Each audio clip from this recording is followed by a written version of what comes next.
Hey everyone, and welcome to the Sam Dever Podcast, episode 13. Today's episode is with my friend JJ Obee. JJ is an incredible actor, artist, designer.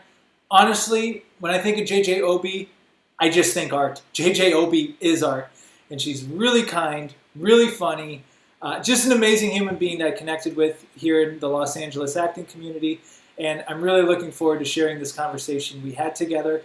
And our book of the episode is actually one JJ and I have both read and talk about at the end of this episode. It is called The Overstory, a novel by Richard Powers.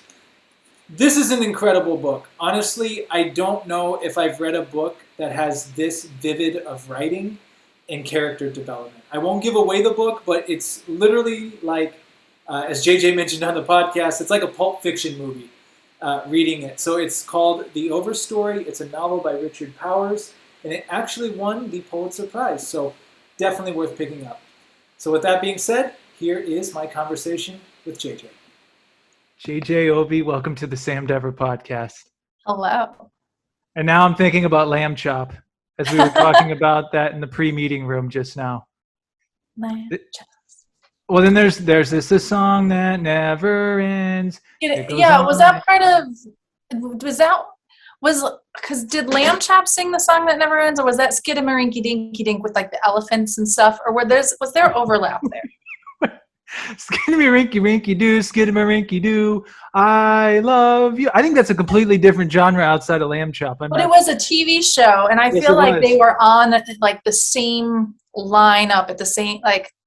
Back to back, maybe. That wasn't Raffi in the Woods, the guy with the guitar. No, he was also. God, you just wonder how many drugs people did when they were writing all the children's shows for like the 80s and 90s. Right? I'm no joke. I am not kidding you. So Eric and I this past year, I got to watch lots of shows, as you know. We watched the first episode of Sesame Street from like 1970. I'm not joking. Genius, and I'll add with that, they had to have been on something because it was the most psychedelic, trippy thing I had ever seen, and I was sober as a bird watching it, and that's what we were fed as our youth. So that's why millennials are so neat. Are we millennials? Is that what we're considering?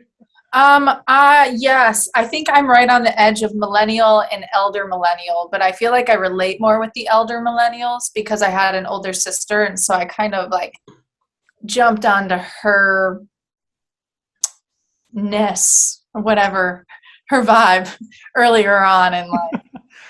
I believe we're the same age, and I thought I was Generation X for a long time. And then someone's like, "No, you're a millennial," and I said, "No way!" I was criticizing.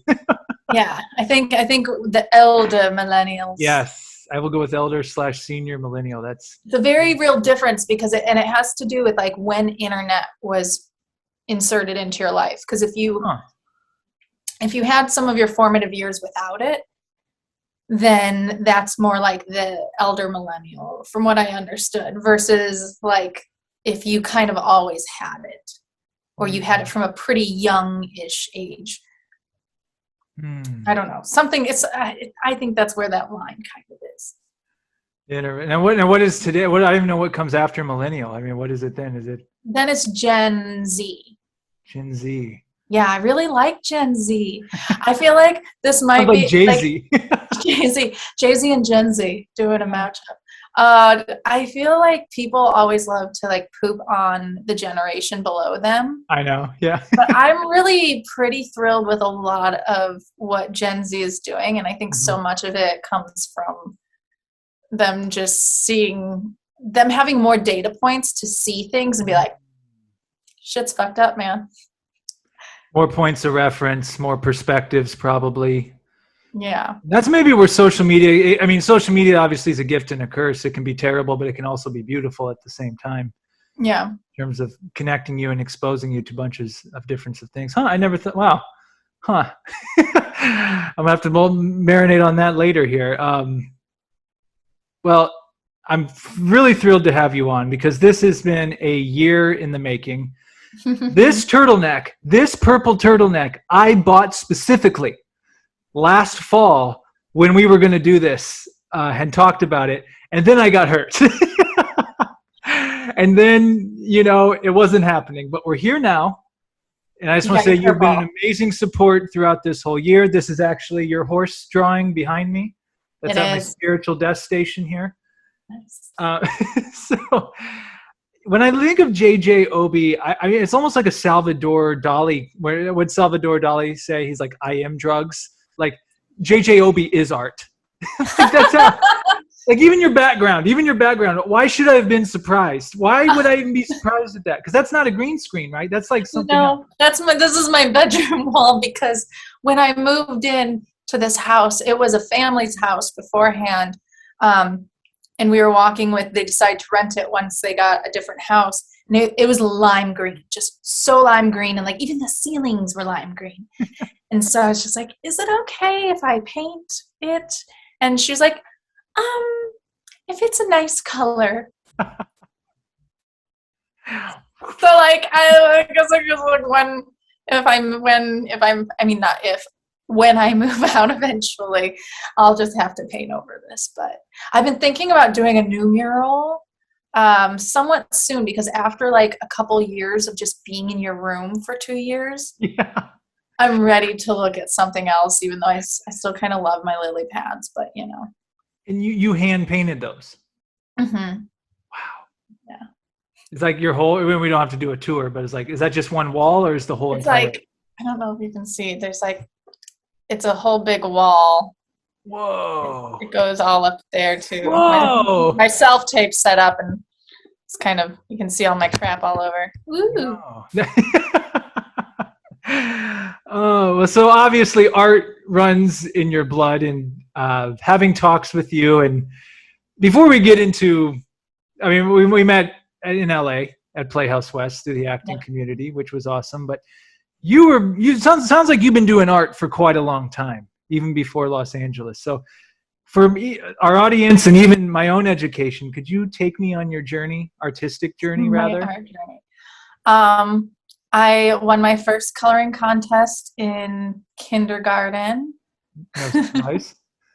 It was so dumb. Like the local McDonald's had everyone color a pumpkin, and then they like picked the best from each class or whatever. And I just made my pumpkin have 3D eyes. Wow. Because I'd seen, again, having an older sibling is clutch. I don't know how people were first siblings or like the first child, because I would just see my sister do creative stuff and then I'd be like, oh, I do that too. Neat. And so, yeah, I like to draw whales a lot as a kid. Had a big whale phase. And then I just would always like draw the shirts for school when they're like, hey, we need a t-shirt for this, oh my God, Fit for Life week, which the shit we had to do as kids, where they're like, hey, go run a mile. And like, here, stretch, and we'll compare you to all of your peers. Like, this is terrible. But I designed the shirt for that week where we're all getting healthy, supposedly. And like in high school, there were just things that they would need designs for, so I would do that. And then I started, for my 16th birthday, I really wanted a video camera. Everyone else was like getting their license and like, I want a car. And I'm like, I don't want to drive. I'm terrified. I just want a camera. So I got a video camera and started doing little funny videos and stuff for the morning announcements. At school. And school assembly stuff. I went to an all-girl Catholic high school, which was really fun, even though I quit Catholicism. And then went to college, thought I was going to be an art major. And then they're like, where's your portfolio? And I'm like, what's a portfolio? And they're like, well, it's all your work that you've done in all your art classes. I'm like, oh no, I already do art for fun. I never took an art class. And they're like, well, where's your work? I'm like, oh, I don't have any work. I just can do it. They're like, that's not how this works. If only they saw your TikTok today, they'd be weeping. Anyway. Yeah, so I was trying to get into art school, so I was taking a bunch of art classes, and then I realized that like I didn't have any feelings or perspective enough to come up with art. Because they're like, go draw about something that upsets you, and I'm like, my roommate's crazy. I don't know. She wasn't crazy, but I was like, I don't know what to like. I just didn't have enough. I had such a great childhood and had so many privileged things coming up that there were so many feelings that people were drawing and painting about. I'm like, I got none of this. So then I was like, oh, I'll do design.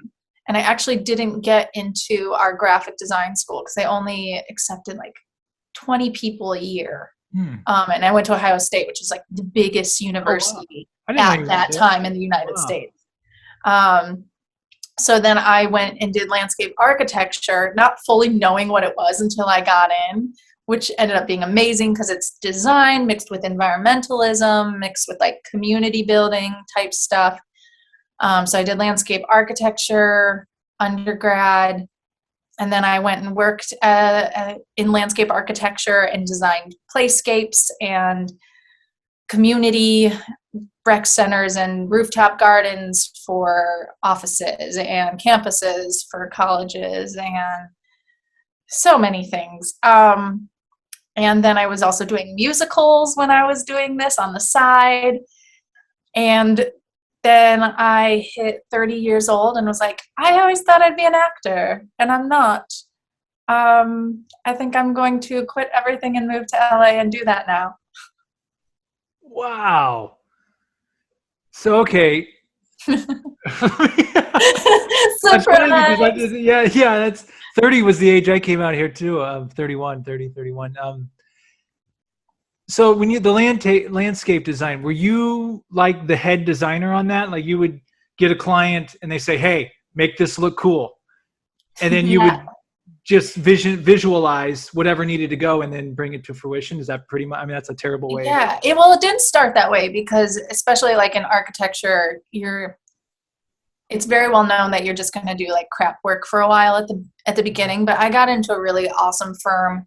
But also as a timing thing because like the recession hit, and so all the jobs that stayed were kind of these like cookie cutter kind of jobs where it wasn't really high-end design and luxury design. So a lot of the designers got cut, and the people who stayed, and not that they weren't designers, they're designers as well, but they were even better at team management and like managing projects and like very technical things and just kind of like pumping out these details and getting these projects done. And then when all of a sudden the economy started coming back, which is right around when I got hired in Texas, that's when kind of the more floofy projects come up where they're like, do something crazy and cool. And there weren't a lot of designers who had been able to move up and develop that skill because they'd all been let go during the recession. Oh. And so I rolled in and just kind of was like, I'm going to do my best. And also I moved to a new city and I didn't know a lot of people, and all the friends I did have were Teach for America people, and they don't have free time. So I spent a lot of time like I just became a workaholic then instead.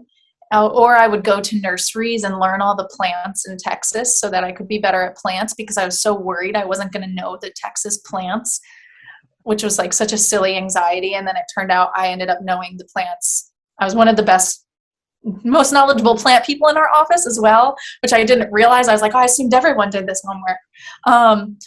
Which I guess is valuable for what you were doing. Yeah, it was. Because it's like knowing if you're going to make a picture with a bunch of paint colors, you need to know what colors are available. And if you're going to make a giant a space that you can be in and tell stories with colors and textures, you need to know which plants are available to you. So that was fun for me to learn because I really love like material stuff. Yeah. And then they'd give me a project and I'd go crazy with it. And then they'd be like, huh. And then they'd give me more and more and more. And then eventually I was kind of acting as like the lead designer on a project. And then they pair me up with someone who's just like incredible at constructing things. Like one project, I was like, I want a bridge that's a xylophone. And so they partnered me with someone who was able to figure out like the technicalities of exactly where you need to connect each plank in the bridge xylophone so that it will have the right reverb and come out with the right note and all this stuff, because the technical stuff was not my jam, but the like feelings and the storytelling type stuff was always my jam. That sounds like an amazing job, actually. Like it sounds like you got to be Andy Warhol pretty much. It was really fun, but really like architecture is known for overworking, underpaying, and like preying on your passion. And my work artists, they love to do that. We can just But my workplace was really lovely. That they worked really hard in trying to not burn their designers out as much as so many of the other firms did. Ours was actually pretty good about that, even though it was still a lot. Yeah. But then I moved into the film industry and I was just like, this is easy. Like I can stay up all night and film stuff and not make enough money and be fine. It's fine. Now it's all starting to come together. Now, like I'm seeing the method behind, or where the foundation was laid. And you were doing musicals at the same time. Yeah, I hit a point where, because with us, I was hourly until I got promoted, and then it became like, no matter how much overtime you work, you're never going to see money for that. And my boss pulled me aside. Amazing boss, one of my favorite people in the entire world that I've ever met. And I like consider him like an uncle. He just like amazing person. And he like kind of quietly is just like, hey, don't wait until you have kids to leave on time. He's like, you don't have to have kids to be the excuse to go pick them up, to take them to practice, to do something, to leave on time. You're allowed to leave on time even if you don't have kids. And just, he's like, I know it's hard. I know you're worried about people judging you. And he's like, make up a thing if you have a thing. And I'm like, what if I do have a thing? What if I have musicals? And I was like, okay, all right, I'm going to do musicals. And then they have to let me leave on time because I have rehearsal that I have to drive an hour out of town for and get to by 7. So I have to leave by 6. So I really appreciate him kind of, otherwise I just would have lived at that. I mean, I kind of did live at the office, but I would have lived there even more, and I wouldn't have taken the time to go do musicals on the side. And I'm sure, correct me if I'm wrong, but the musicals probably led you to want to do more acting, I would presume, right? It kind of was a stepping stone to that. Yeah. So you start thinking like, I need to move to Los Angeles. Yeah, well, I had thought about it. I remember the day at the time I was in a relationship and we lived together, and I was showering, and he was never happy with his career and always trying to figure out what he wanted to do and become. And I was always trying to put out ideas there for him. But I was like the person, everyone I know is just like, I don't know anyone who loves their job more than you, because I love landscape architecture. I love design. But jokingly, I said something about like, let's just quit everything and go do movies in LA. And I was in the shower and I said it, and then I like heard it come out of myself and was like, oh no, I can't put that back. I can't put that. I remember like peeking out and being like, but what if we did? Out of the shower you did? Yeah, like, oh my gosh. And I'm just like brushing his teeth and like, oh. And we ended up breaking up. So that didn't become a thing. Yeah. But that seed was planted. And so first I bought a ton of writing books because I was just like, writers always have other jobs and they write in their free time. I'll do that. So I bought a bunch of writing books and had some ideas and got like the Save the Cat software to like help feed out some of my ideas. But then after we broke up, I was just in need of a community and new people in my life. So I auditioned for Evita, and I was poor person number 12. So I was the last person cast, the absolute last person cast in terms of like hierarchy. Oh. So like one more person down and I would have been cut. But I'm so glad I got cast and had a great time and ended up doing a bunch more musicals with that group. And yeah, it was fun. And then I was just like, shit, I think I have to act. So then I spent those next 2 years acting on the side, but then every night that I wasn't at rehearsal, I would come home and I would research what it was like to be a PA in LA, because I was like, maybe I can just do my arts stuff and be happy with that and do it in film. And then research what it was like to be an actor. And all my research kept pointing me to like, do not act. Terrible idea. Super saturated, especially like if you're a woman in your 30s, it's not going to be kind to you to begin there. Just don't do it. And then when I got here and I got on a set, because I was trying to convince myself to do art department, I just was like, okay, whose job do I want? And it was like the actor and the director. I'm like, yep, that's oh shit, I have to do this now. So here I am doing it. Begrudgingly, but with love. You've loved. How many years have you been out here now? It's like 4.5. Yeah. 4.5. And what? Well, I guess I guess a lot's happened in the past year and a half, so it's kind of like skewed, right? I was gonna say, what's your feelings on LA now compared to when you first moved here? But with an asterisk, of course, because things are kind of coming back, but it's still not back, but kind of maybe. I don't know. I'm so glad of everywhere to get stuck and stranded. I'm so glad I was here. Because like, winter's terrible. As a fellow Midwestern, I will second that notion. No one, I mean, some people need winter, but these people don't make sense to me. I don't need winter. I hate winter. I hate darkness. All of that is already terrible. The pandemic, especially for me being an extrovert and someone who took it very seriously and did it in a very isolated way, that was terrible. So if I don't know mentally where I would have been if I weren't in a sunny place where I could go outside regularly all through that terrible, terrible, terrible winter. Well, and I'll also say too, I mean, transitioning to some of your projects during the pandemic, especially, I mean, your Tiger King music video how it doesn't have 20 million views, I have no idea. Maybe we'll someday, but you always are creative. But I felt like during the pandemic, you took it up to a different level. And it was funny though. It was actually in the beginning, like to see all the creatives on Instagram, because that's where we all went. It was like, well, what do we do? We're all by ourselves. Oh, we're just going to start throwing content out there. And you were one of those people where I was just like, my jaw would hit the floor. I don't know how many times. I'm like, there's no way she's going to top that. And then boom. There's the time.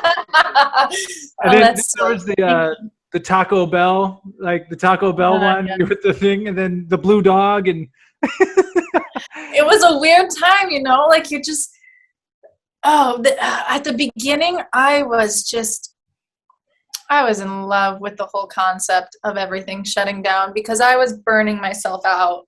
I have a spreadsheet. I still keep it, but I've kind of adjusted how I'm functioning. But basically, I work my day job like 20 to 24 hours a week. And then I would make sure that on top of that, I was always hitting 40 hours a week for my craft, whether that be auditioning, writing, researching, listening to Audrey Helps Actors podcast or going to class or just all that stuff. And so it was a minimum of a 60-hour work week for me every week. And I felt like, it definitely got me places fast. And I'm happy with where I'm at and all the work that I put forward. But like, I had no social life. And anytime I took a break, I just had so much anxiety. I'm like, oh my God, I'm not doing something.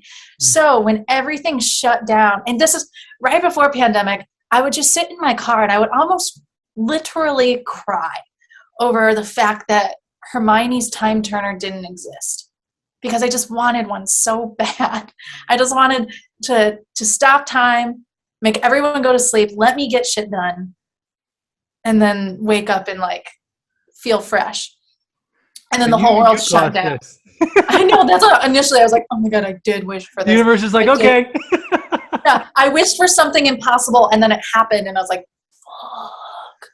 fuck. But then I took that, I was like, this is great. And I had this incredible to-do list, and it was just like, bam, bam, bam, bam, getting all this stuff done.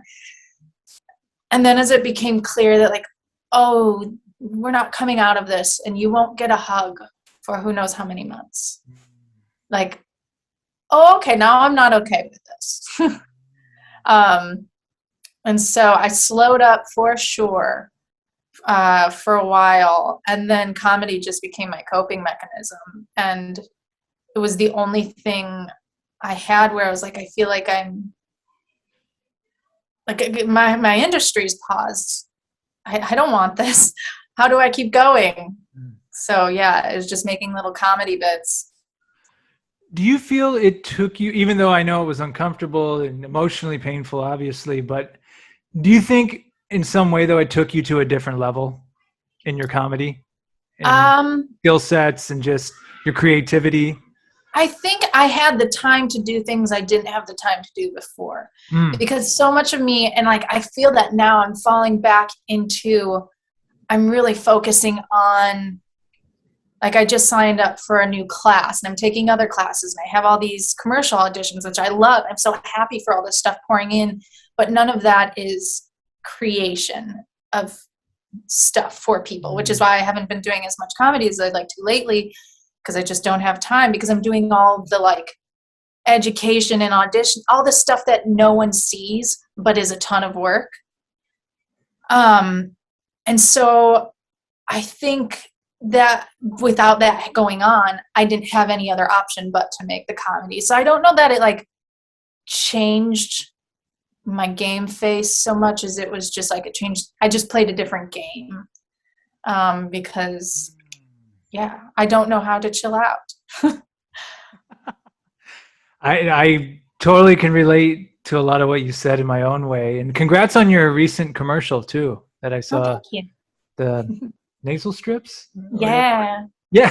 I love those things. I loved them even before I was in the commercial. Oh, really? So wait, you knew about this product before you even got casted in the commercial? Oh my gosh, yeah. I wore them. So, I mean, like I was sick all through college because I have a shit immune system. And like where normal people get a cold for a week, I get a cold for a month. And so like those breathe right strips, if you haven't tried them, they're amazing. They open your whole nose up and you're like, ah. No one's paying me to say this right now. I lived through those things in college. I love them. You weren't acting. You were a true testimonial. I was. You're like, man, she's so good. She's selling it so well. Yeah, at the audition, they're like, wow, you knew how to put it on. I was like, oh, do I? And one story going back to I know I've talked to you about this in person, but I think it's a great, I call it a case study almost. The blue dog thingy statue Oh my God. that you dressed up. So to give some people some reference here and some background, you'd been cranking out these amazing videos, like just crazy videos, awesome, hilarious, tons of work into it. They got great response, obviously. But in terms of what you did next was something so simple. I'll let you take it. I love and hate the internet. Yeah, I was like not sleeping to put out these super intricate music videos with like hundreds of shots just for a 3-minute music video. And then it'd be like, 1,000 people saw it. And I was like, okay, cool. And then there was the thing going on during the pandemic where it was like recreate a famous work of art. And so I was just like bored one morning. I was like, I've been wanting to do one of these. I think I'll do one of these. So I just put on all my blue clothes and dressed up like the balloon dog art. That's like, it's a giant, it's like, I don't know, maybe 20, 30 feet tall. Dressed up as that, took a picture, put it on the museum hashtag or whatever. And then that blew up. And I'm like, that really? That? And it's going to go in the museum's book that they're making of all the best ones and stuff. And I was just like, but I just did this music video where I didn't sleep for 2 weeks to make it. No one cares. Okay, cool, great. And I told you this, but yeah, when I saw you post it, I saw everyone freaking out. I'm like, oh, well, that's cool. Like it's like a paper mache dog or something JJ did. But then I started scrolling and I go, oh wait, that's JJ actually in it, like wrapped in blue stuff. It was me. It was me dressed up like a balloon dog. Was that something based on a museum here in Los Angeles where that dog statue's at, or is that something? It's a traveling exhibit, and I had seen it in college because they came to the Wexner Center at Ohio State, and I was in a bunch of art classes then, so I was going to the museum a lot, and I loved it then, yeah, and I was like, well, and I'm like, it's almost Halloween time. Which is my sport. Halloween costumes are my sport. Ooh. Because I love having something clever that no one else is going to have. And so with the museum challenge, like 1 million people had done all the things we all know. And I was like, I don't want to do another thing like someone else. I want to do something different. And that's why I remembered the dog. And I was like, oh yeah, I haven't seen a single dog yet. I'm going to do that one. And you're thinking, oh, I'm just doing it for my own creative, artistic expression. No one's going to care. And then people cared. It's the same with TikTok. Like a lot of the ones that have blown up for me, I'm like, those weren't really my best. Were those that funny? Like, you really thought that was funny? Like, I know I made it, but like that one, and then the ones that are my favorite. Nothing. And I'm like sitting there watching it myself. I'm like, TikTok seems to suit you well, especially because you're into sketch comedy and things of that. Yeah, Are you still TikToking a lot? I've been so bad at it because I just haven't had time, and I have so much jealousy for the people who figured out how to do quick little things where they're like, it's just an impression, and all I do is be myself in front of a door. Because I don't know how to not do elaborate shit. And like, I'm like, oh, I have to do this, but then I'm going to need a green screen. And then I'm going to need 4 wigs. Oh, and then if I'm going to do that, I also am going to have to do this weird shot that I definitely can't get by myself. Like, I just love very intricate, detailed things for my, like, I don't know. That's just how my comedy comes out. And it's hard to make quickly.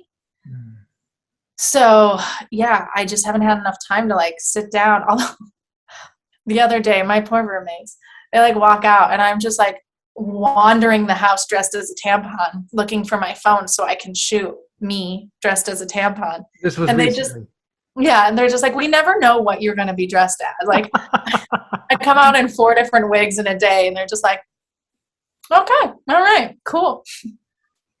I was gonna. Maybe I should. Is this something you're gonna post? I will soon. I have questions, but I think I'll wait till the other half of it. Yeah, it's just you might not understand, but there are certain types of tampons that are just harder to work with, and so that's what it's gonna be about. Okay. All right. Yeah, I think I'll wait till that one comes out, and then we'll just play that from there. I have been at Halloween parties with you before. I think a couple actually. And what are you going to be for Halloween this year? Are you dressing up? So, well, I don't want to tell people. I don't want to. We'll just wait for the gram. I'll just wait. Yeah, I don't want to reveal that okay. just yet. And I'm still trying to decide. So there's something that I'm sure like 50% of all people are going to be. And I want to be something related to that no one else thought of. Huh. And they're all going to be like, what? And then all those people who dress as that thing, that pop culture thing that is very big right now, will then want to like get a picture with me. I have an idea, but I like the surprise of JJ. Like, you should be an app by yourself. Like, JJ should almost be like an app. I just, what's on JJ today? You just see this random pop art. Yeah, you are pop art. You really are. I've seen pictures of you photoshopped and like what you're like dipped in pizza or something. Photoshopping was like whenever I was super, super anxious during the pandemic and I just needed to like shut down and feel okay. I would Photoshop myself with food. And that Very well has somehow calmed me down. You need an art exhibit. That's what. Like one of these days, just rent out something or at an art show or something. Just have the JJ exhibit. I'm telling you, it's gonna happen.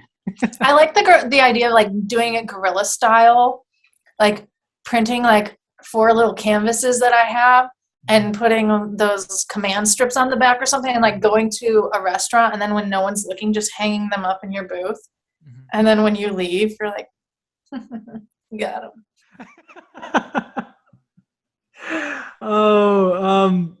And I guess, I mean, acting's a whole other thing we could talk. There's I want to get to the good stuff. You know what I'm talking about.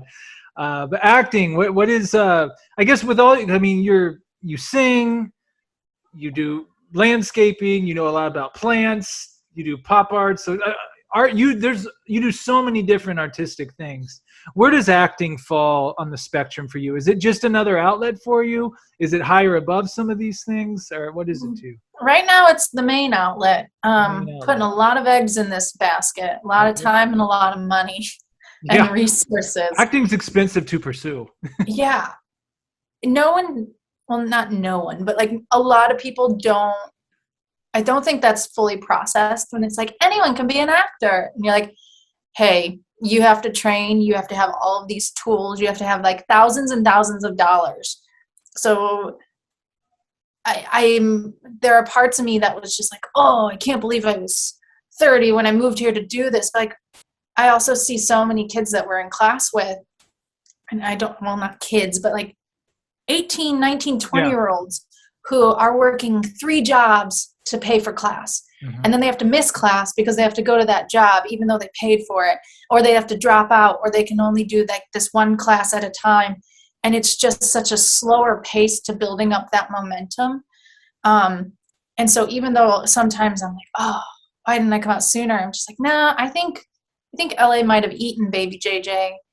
And having the savings to take the classes I need to take and take the not being like, how am I going to pay for headshots? How am I going to afford class? Like I basically saved up money to go back into student mode. And like, it's not fun being in my 30s and watching all my friends be professionals and I'm like eating ramen and like, hey, I don't want to go have an $8 beer because it's expensive and I can get a whole 6-pack and drink at my house with friends instead. You know, like there's just little things here and there that it's not necessarily fun and comfortable socially to be in student mode, but it's worth it to be able to take the classes I need to take to elevate my skill set. So.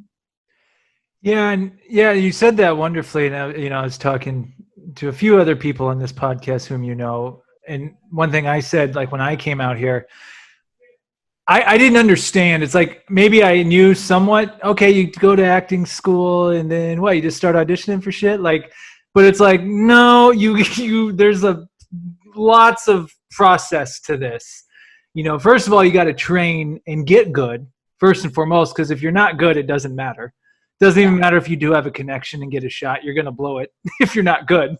So you got to get good. And then when you get good, you try to get representation. Now you got to get the right headshots. You might get headshots and finally get a manager agent. And they say, okay, go get new headshots.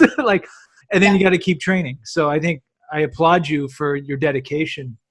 Yeah. And now that you say it does make sense. Like I think if I would have came to LA and I was in party mode. I was in complete. Yeah. That's why I went to Vegas. I was in pure party mode. If I would have came out here younger, I just would have wanted to go down to the clubs in Hollywood and all that and party. But yeah, when you come out here with a different mindset, you're kind of out of that phase. It's like, no, this is a job that I want and I need to work if I'm going to get it. If I even want a chance to get it, you got to work your ass off. So you're one of those people I see. So when I see you booking a commercial, and I love it because I'm like, I've seen your work live. I've seen what you do. I know your work ethic, and I'm very happy to see it paying off for you. Oh, thank you. Thank you. So keep going, man. Yeah. It's a weird industry. It's a super weird industry. Like For example, last week's drama was that wasn't really drama, but just like my family's always just like, you're doing what now? And I was panic looking for costume contacts because I got put on a veil for a job where they're like, you might be a zombie and you might have to wear these contacts. Are you cool with these contacts? And I'm like, yeah. And I'm like, hey, agent, I don't see a problem with contacts, but also I've never worn them in my entire life.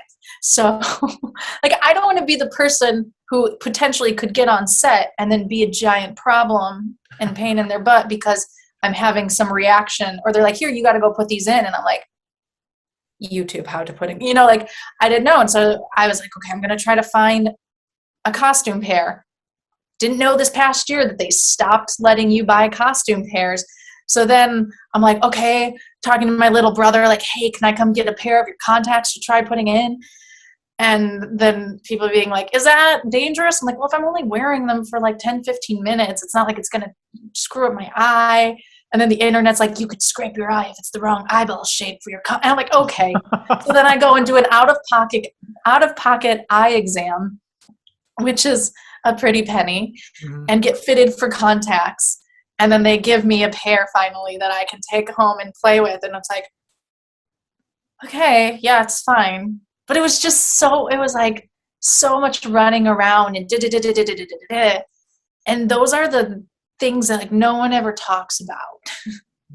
They're always like, oh, I had this amazing scene, but they're not talking about like all the logistics of the business side of stuff. And like, there's so much more other crap that you spend your time doing that you don't realize you'll be spending your time doing. That's a very good point. I've never heard someone put it like that. Yeah. So, I mean, you went and did all that just to avoid an issue. Oh, and you did not get the job. No. I was the second choice, and I was on a veil while they were waiting to get the negative COVID test from their first choice.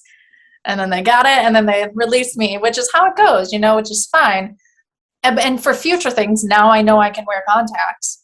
But it's just like, you got to be willing to do that stuff sometimes. Yeah, I mean, talk about going above and beyond, being prepared. But it's, I have to quote, and I don't mean to put a morbid context on what we're talking about acting wise, but I got to quote one of our favorites, Christopher Liebe. Shout out to Chris. But I'll never forget one time in class when he said, he was just talking about how like the auditions, it's like 17% of it, your talent. And there's so many other factors that go into it. And he's like, the sad part, I don't know if he said sad. I'm paraphrasing him. I'm not quoting him directly, but basically the concept of it's not a shame that someone can't get good enough. A lot of times people get good enough. Are they ever going to get the opportunity? Yeah. And so when I hear you talking what you're talking, that's why it will pay off for you, because when that opportunity comes, you're not letting anything mess it up. Yeah. You're like, look, if I got to learn to put in contacts, what do we got to do? Boom, boom, Yeah. So I get it. Like, I get where you're coming from when you say that. Yeah. I think a lot of actors are so like, but I have the passion. And it's like, but your passion doesn't matter if you don't want to be a small business owner, because that's what you are. And if you're not willing to run that small business until you could pay someone else to do it, then what's the point? Like, it's the part that sucks, but you got to do it. So very well put. I think that's a very good, well put. And I think it's only appropriate that we transition. And I'm going to start it with something you told me probably close to a year ago, and then it's going to transition into dating, perhaps. You told me once LA is a lonely city, and I never thought of it until you had mentioned that. But then I started to think about what you said, because at first I'm like, well, I mean, LA's huge. LA's lots of people. There's lots going on. And then I started to think about it. I'm like, wait a minute. Maybe it is kind of a lonely city. Could you expand on that? Could you explain? Yeah. Could you retell me what you told me a year ago? Someone else put this idea in my head, and I had set out to prove it untrue. in all of my, like, because I was just researching and reading every blog, and I wish I could remember which blog it was. I have no idea. But when I was researching before I moved here, there was someone who was just talking about how like dating in LA is really hard. And I'm like, that must just be this person. Yeah. They must just have a bleak outlook. That can't be true for me. I'm single. I'm confident. I'm going to go out there. I'm going to meet some lovely people. And like, I've been single this whole time I've been here.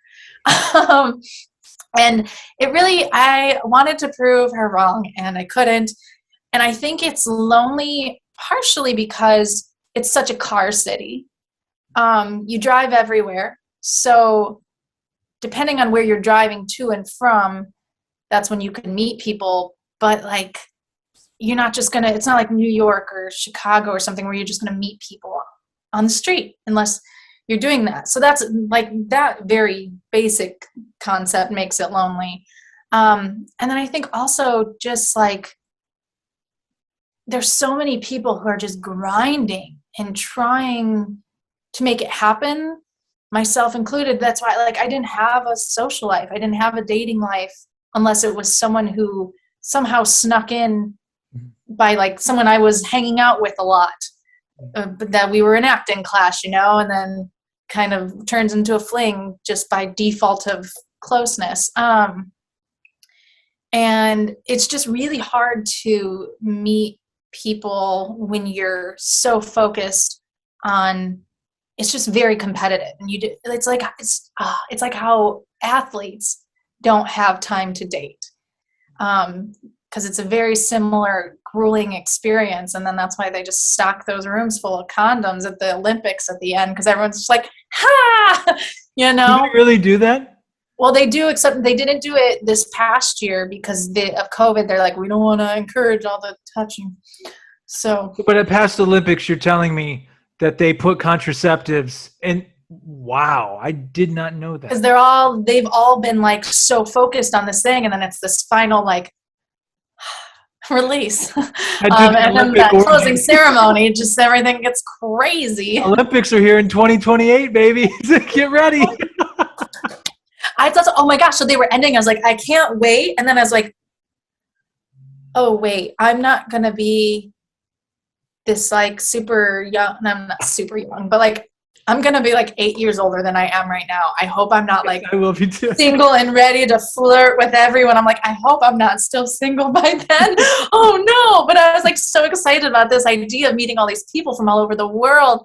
And then I was like, that 8 years from now, I don't know that that's the mindset I'll be in, but I'm still excited for the Olympics. Well, I tell you what, and I guess I'm saying this on camera, but 8 years from now, if we're both single and we're both out here and we both got nothing else better to do, I'll totally go check out the post-Olympic party.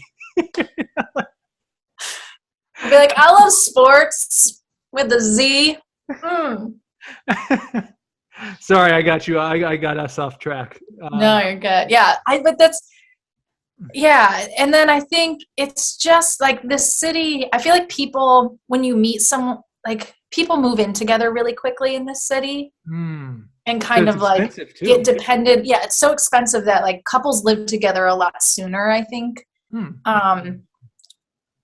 And it's when you're not in one of those, it's just, I don't know. I have so many young friends who are doing like single friends who are doing fun things, but they're just like in a younger stage than I am. And then a lot of my friends who are my age are busy with family and jobs and their spouses. And so it's like, especially lonely when you're single and in a like not party mode. Wow. Yeah. No, this is the level I wanted us to get to. It's hitting me. You're right. Like you are right about that moving in thing. I feel like, yeah, it's either someone you see sometimes casually or you guys are full-time living together. There's like no in between. Yeah, I think, yeah. And I think part of it is like the cost of living or just like how grueling, like we're in an artistic industry, so we see a lot more of those people. So I feel like there's moving in together it just saves money, but also it's like, it's a creative kind of brew, which is nice too, that people have that and do that. But when you don't have it, it sucks, man. If you want it. Yeah. Which I didn't for a long time, but then now I'm like, okay, I would like that now. Where is it? Like, oh shit, I have to put time and effort into it. Fuck. Oh man, yeah. I've been looking forward to speaking on this in particular. Maybe I got one thing to say before I go on to online dating, because I got, yeah, there's that. Time and effort's exactly it. But and I'm speaking from my own personal place and putting myself on the chopping block when I say this. Like, I realized, and you're right, like, this is a city where people have given up everything to come to, and it's make or break a lot of times. And even though it'd be great to have a romantic partner of some kind and have that in your life, you got to be putting time into what you came here to do.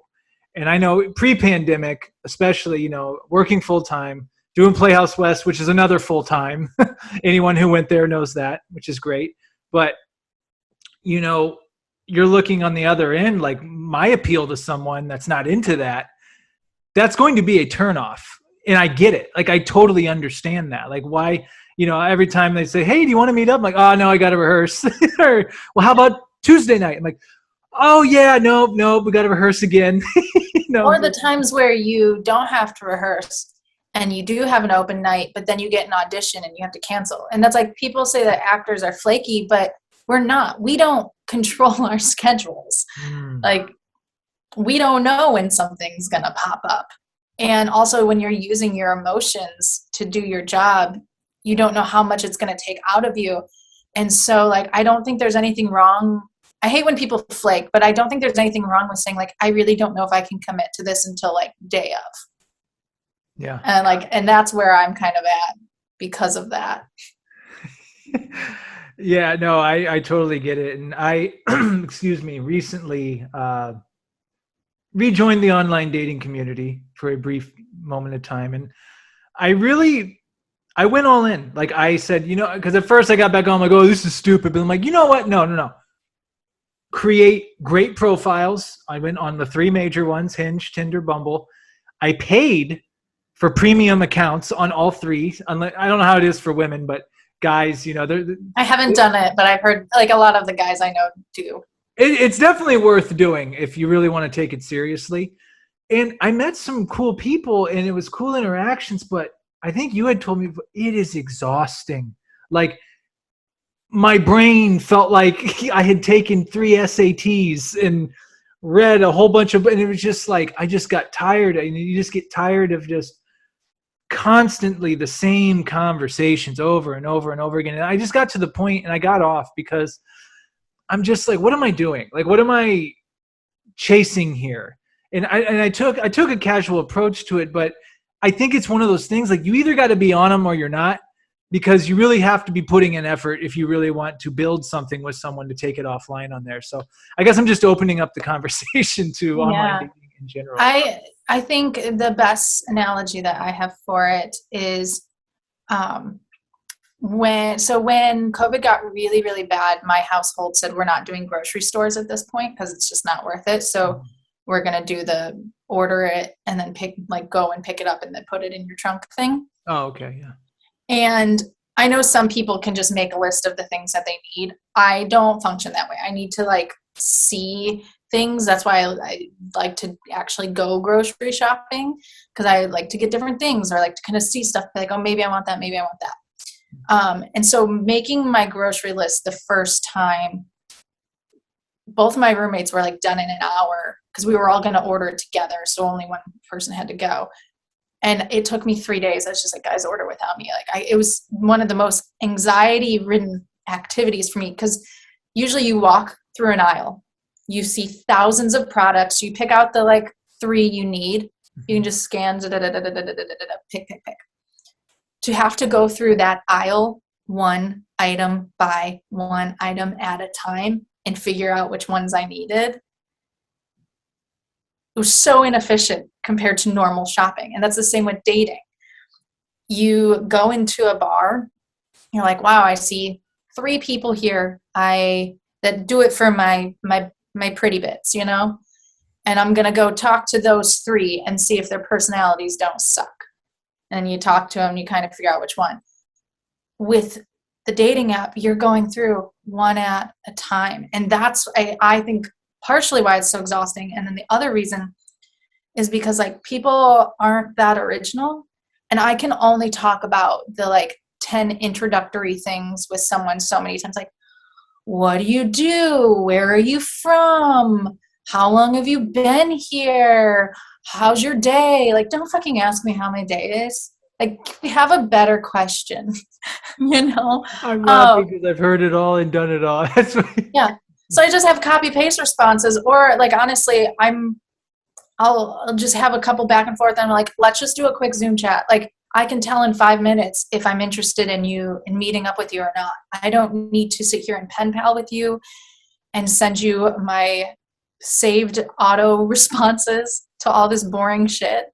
And it's not that it's boring, like where you're from matters, but I just need to figure out if I'm even interested. And having that same conversation in a text form where all the texts look the same, you're not really a person to me yet. I mix them all up, and then people are like, oh, I already told you where I'm from. It's just like, let's talk about expectations, sir. You know? And it's not even that I'm having the same conversation over and over. I'm having it in the same place because I couldn't leave my room for a year. You know, like there's no way to differentiate unless there is a face and a conversation with a different person. And even then it was still like, I've been to Laurel Canyon for a hike date with so many different people. And I'm just like, I need to stop going there because it's all blending together. LA does have its premier date spots. They're the go-tos, right? Yeah. I love that one because I ask all the questions on the way up. And that's because I'm out of shape and I can't talk and go up the hill at the same time. So I get them talking. And then by the time we get up there, then they can start asking me questions because they're tired. And I can talk on the way downhill. It's totally fine. So you had it down to a science. Yeah. And then they get to their car and they're like, well, yeah, no, it was great talking to you. And in the back of your mind's like, I'm never going to see you again, am I? Oh, not the back of my mind. I'm very upfront at the end of every date. Oh, tell me about that. I'll just say, hey, you're really lovely, but I don't feel a romantic connection. So I don't want to waste your time because I respect time. That's really important to me. And this was still lovely. And everyone seems to be like, well, not everyone. There's a few people. But mostly everyone seems to be like, oh, my God, thank you. That's so refreshing. I love that. I love that. Because I can't tell you how many times I had been on one. And then at the end, there's kind of like, well, you know, have you seen Dumb and Dumber? Yes, but it's been a minute. Okay, well, you know, when Jim Carrey's outside, and he's like, big gulps, huh? Well, see you later. Like, it was like kind of like this awkward thing. Like, all right, well, get home safe. You know, it's just like, do I text them again? Do they text me? But like, that's like no bullshit. It's like, hey, it's like the show Blind Date. If you ever watched that back in the day, where after the date, the camera crews would ask each person, I would totally see Becky again. She was pretty hot. And then Becky would be like, I would never talk to Greg again in my life. You know? Well, and I'm at a point where like I used to maybe care too much because I was like, well, like if I didn't like them, I was like, oh, it's going to hurt their feelings so much. It's like, no, slowly ghosting them is way more disrespectful versus like respectfully telling them no, thank you. 100%. And I think more men need to get used to hearing that and get comfortable hearing that. And so if I can give them practice, great. And then if I'm on the other end, I'd be like, well, maybe they don't like me. So maybe because if I am interested, I'd be like, okay, so do you want to hang out again? Like, let's answer this now. Let's plan something instead of like, I don't know, I'll text you. No. If you're interested, you know. And I think because I have enough casual shit going on and I don't really care for it, but like there's enough outlets in that realm. If I wanted it, I could have it. That if someone's going to be scared off by me saying, when would you like to hang out next? I'm like, I don't need you. So there's really nothing to lose in being honest either way. I like that. Be gone. I'm done with you. I don't need you. I had someone tell me, and this girl actually respectively told me how she viewed us as friends, and coincidentally, it was like one of the few women I felt I really did want to truly see again out here in LA. It was the one that didn't see me the same way, which is fine. She was a brilliant person, and It always goes that way. yeah. But at least, but she told me something, and I'm probably gonna butcher this. I'll never forget what she said. She told me that online dating has ruined dating, and ironically, we were on an online date. But she said that it takes away something about like the elemental nature part of like a man and a woman. Like she said, it takes away the chase, is what she told me. I've had similar feelings. Yeah, like it's too mechanical. Like it's too like you match with this person. Like, okay, we're gonna meet up our romantic connection here at 10 o'clock, and you're just kind of forced into it, hoping that something's going to happen, as opposed to I'm out in the quote unquote wild. I see you at anywhere, grocery store, park, anywhere. And I go, hey, she looks kind of, as you would say, she does something for my pretty bits, possibly. And I love that, by the way. And, hey, how you doing? I'm Sam. What's your name? And then it starts. Then it's like a complete. You see where I'm coming from with that? Like, yeah. Well, I love the fun of like when you're in an environment and there's like a little something between you and someone else, and you're like, are they interested? Yeah. I don't know. Let's just keep doing the thing that we're doing, the shared activity. And you're like, am I interested? And you're like, maybe if they were. And then you're like, and there's like that fun tension of like not knowing. Yes. And then it's like the whole first season of The Office, and then that tension is broken, and like you don't get to even build the tension up to have it be broken.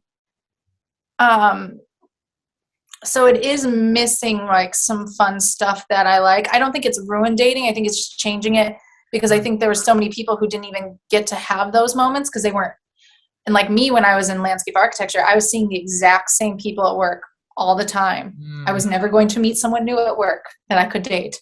And also like dating at work, it's his own thing, so it's like there was no place for me to meet people if I wasn't doing some activity. And like all my hobbies until I started doing acting, like I like to sew. That's alone at home. I'm not meeting anyone sewing in my house. I think it's a great tool, but much like everything, there's a sacrifice. And you do get some stuff like, their politics and their religion, and if they want kids, all that up front. So if you see that that's really important to you and someone doesn't have one of those things, you don't even have to waste your time. That's true. So it's like there's trade-offs. I don't think one is good or bad. They're just different, and you get to choose what sacrifices you're willing to make to use one of those tools or to not use it. That's a good point. And one thing I'll say, because I agree with you, I mean, because there are certain things that are deal breakers for people, right? I mean, obviously, if you guys, a real serious subject, have opposite views on, that's probably going to be a problem. So I get that part, but I do find with online dating, it does cause you to like hone in a little too much. Like when I went to my settings, because I got Bumble Premiere.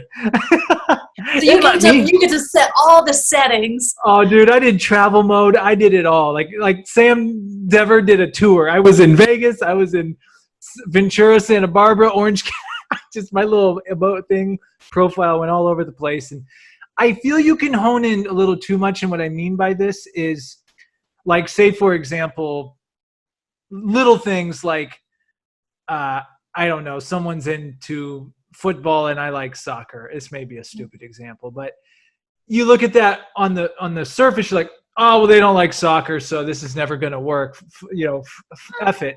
But it's like, I feel like some of these people, if you were to meet them in person, our little differences wouldn't matter as much, because I'm feeling your energy, I'm feeling the chemistry, because we may have differences, but our chemistry could be amazing. Yeah, I won't cut someone out solely based on their hobbies, right? Because my experience has told me that like those are probably going to be different than mine. But like, yeah, I think it's up to, if someone's cutting someone out because of a sport difference, then like you reap what you sow. Like, I just don't value sports differences enough to cut someone out because of that. but like religion is very important, or lack thereof is very important to me. Like there was one person we matched and we were having a good chat, and then he brought up being part of a certain religion. And I was like, that's super cool for you, but we shouldn't date. And he was like, why? This is going great. And I was like, oh, yeah. And like, I have friends of many different religions, but if I am dating you and there's potential to maybe have a family with you, I will spend every waking moment trying to explain to you why your religion is damaging to me as a woman and why it disappoints me. And I will try to change you. I will try to make you a godless person. And that's not fair to either of us, because it's not my job to change you. And it's not respectful to try to change that. So I will not date you. And he's like, but maybe I was right here. Yeah. He's like, maybe I was changing my mind already. I'm like, that's your own journey to go figure out on your own. Well, it's funny because I had a girl one time tell me she was younger, and this was years ago, but she's like, oh, what do you like to do? And I told her, I'm like, what do you like to do? She's like, oh yeah, I like to go to the bars in West Hollywood and blah, blah, blah. And I don't like that at all because I got that all out of my system in Vegas. But, I ended up saying like, well, I'm down to go out once in a while. And I'll never forget. I'm so glad she said what she said to me. She's like, dude, you can just say you don't like doing that. And I'm like, dude, it's so right. It's like, you shouldn't change yourself for someone. So I respect like on both ends, like, hey man, like I recognize that this is going to be an issue and you shouldn't try to change yourself to appease me. That's getting us off on the wrong foot regardless. And that's something that's too big. Like me not loving sports, I feel like it's just like the karma I feel like I'm going to have this karma coming around that I'm going to like fall in love with someone who loves sports, and it's going to be a pain in the ass. But like there will be part of me, because I'm excited and I love them, that I'll be like, yeah, I'll get the jersey and watch with you, like, yeah, I'll totally do it. And so like, I don't want to like blow up something that could be amazing just because of hobbies. But religion is like, that's a big one. It's a big one. Yeah. Yeah. Especially if you want a family with someone someday. Yeah. One last thing on this topic. I know oh wow. Yeah. We've been going about an hour here. One thing, from a woman's perspective, could you please tell us, men, is there anything that we're doing wrong, whether it's on an app or in the dating world in general, that we need to correct based upon your experience? So wrong isn't the correct word. Okay. I've been told I have a very specific taste, and it is not in line with most women in LA. I hear this fairly regularly from people.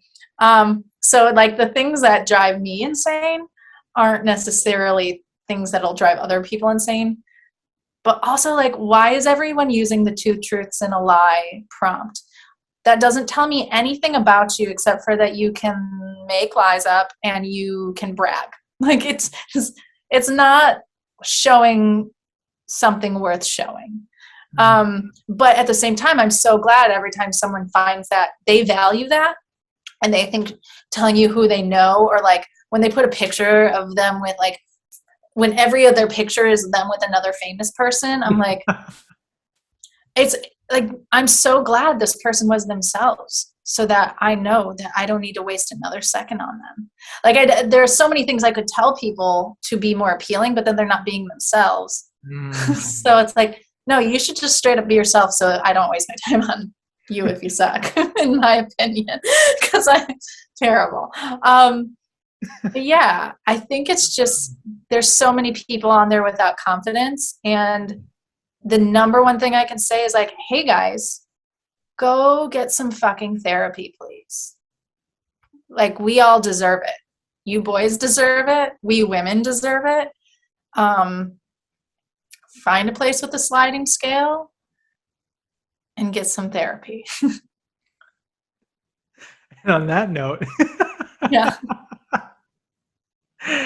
Well, JJ, this has been a lovely. That hour went by like that. Like, it was very fast.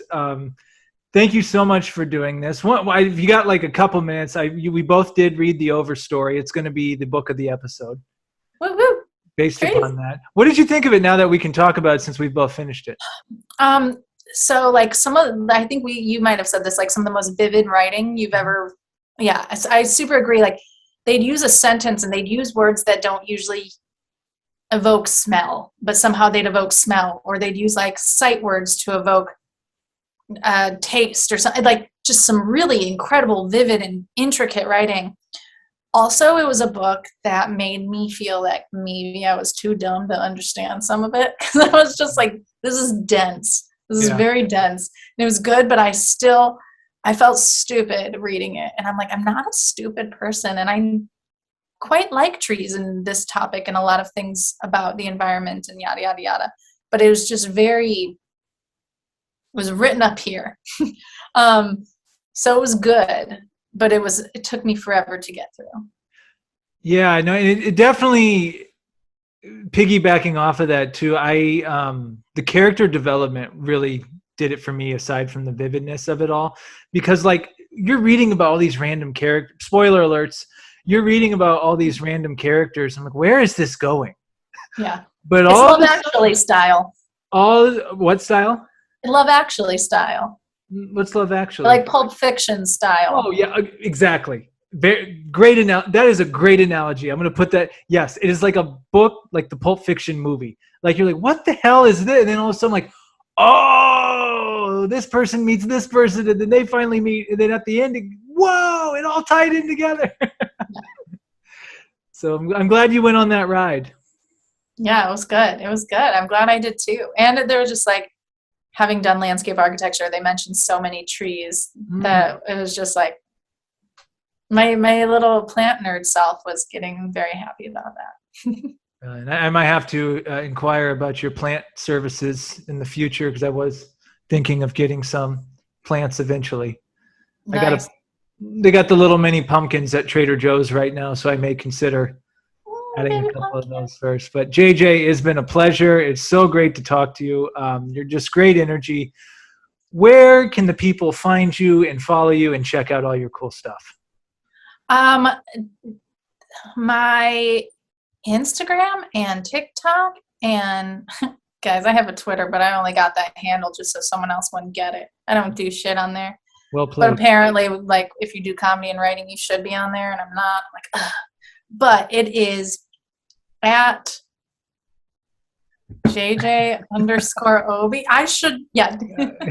At JJ_Obee, and that's O, B as in boy, E as in egg, E as in egg. Okay, awesome. And you got a website too. JJObee.com has all the shit. JJ Obee, this has been amazing. I'm glad this finally happened. Thank you. I am too. Yeah, definitely. I foresee future segments and things, and I think you should have your own show of some kind, whether it's on dating or anything, because you really grateful to have met you. You're inspiring, and I can't wait to see where all your artistic endeavors take you next.